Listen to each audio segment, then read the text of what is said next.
বিশ্বের অন্যতম ধনী ব্যক্তি মুকেশ আম্বানির নামটা কোনোদিন শোনেননি এমন মানুষের সংখ্যা হয়তো হাতে গোনা যাবে।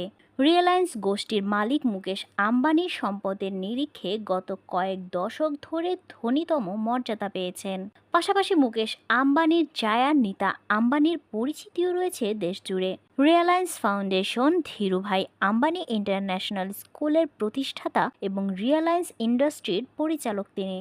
১৯৮৫ সালে ২০ বছর বয়সে মুকেশ আম্বানির সাথে বিয়ে হয়েছিল নিতার। তারপর থেকেই বদলে গেছে নীতা আম্বানির জীবনযাত্রা। নীতা আম্বানির বাড়ির প্রায় সবকিছুই সোনায় মোড়া। মুকেশ আম্বানির পাশাপাশি নীতা আম্বানিও ব্যাপক বিলাসবহুল জীবনযাপন করেন। বলা যেতে পারে ভারত ভূখণ্ডের মধ্যে সবচেয়ে বিলাসবহুল জীবনযাপন করেন এই নীতা আম্বানি। সম্প্রতি মুকেশ আম্বানির স্ত্রী নীতা আম্বানির সম্বন্ধে এক বড় খবর সামনে এসেছে। সেই নিয়েই ইন্টারনেট দুনিয়াতে চলছে তুমুল চর্চা।